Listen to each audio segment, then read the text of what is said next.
a service of CNC Worldwide.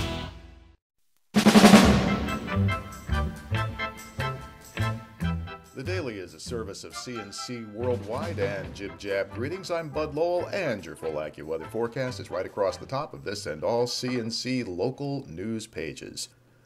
Videos posted to YouTube have led to charges against 11 people, 9 of them current Greece Athena High School students.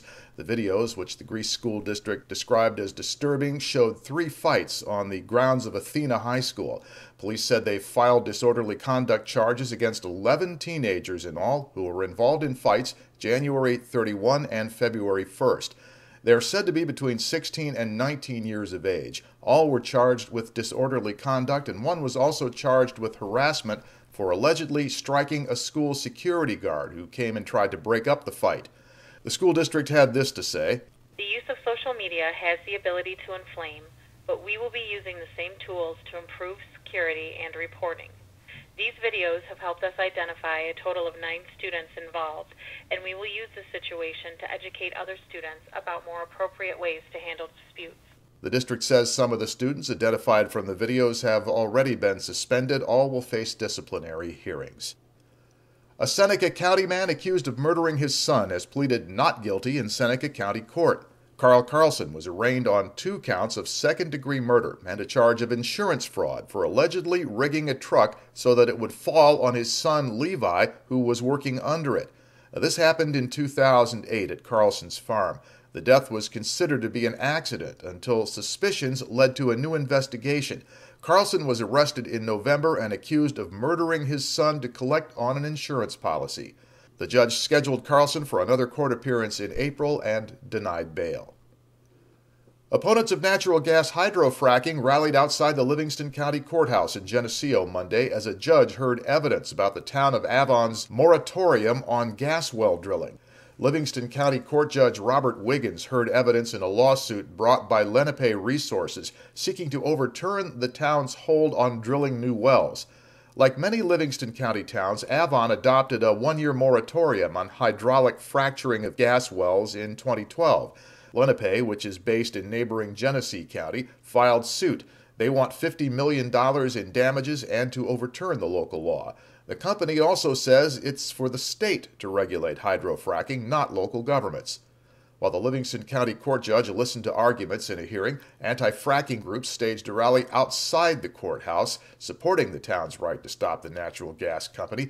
Groups including Frack Free Genesee and the New Yorkers Against Fracking Coalition marched outside in support of Avon's right to home rule. They believe injecting high-pressure water, sand, and chemicals into gas wells to fracture the subsurface rock is likely to cause groundwater pollution and health problems through chemical exposure. Supporters say fracking is working in 28 states and that leasing gas drilling rights below their land could save many of New York's family farms. Judge Wiggins says he'll rule as soon as possible. The state has until the end of the month to finalize its draft rules for high-volume natural gas fracking, but the State Department of Environmental Conservation's commissioner says he has no timetable for getting the controversial job done. Commissioner Joe Martens went through stiff questioning this week during state budget hearings in Albany, state senators demanding to know when the rules will be available. If they're not finished by February 27th, the draft regulations expire, and the whole public comment process has to start over from scratch. That deadline can't be met unless the environmental review is published by February 13th. If it's not, the decision on hydrofracking will be set back for months at least. Commissioner Martens told the senators he is waiting for a report from the state health commissioner, also due out this month. He said the question is whether gas drillers can operate in New York in a way that protects public health and the environment. I haven't seen the report yet. The report could include a full range of things. It could, from one end of the spectrum that no, we're not convinced you've done enough. They could be convinced you've done enough and conclude that it shouldn't happen in New York. That's one possibility. So until I see that, as some women I'm not drawing any conclusions about the need. Even there may be no need for public comment, depending on what Dr. Shah says.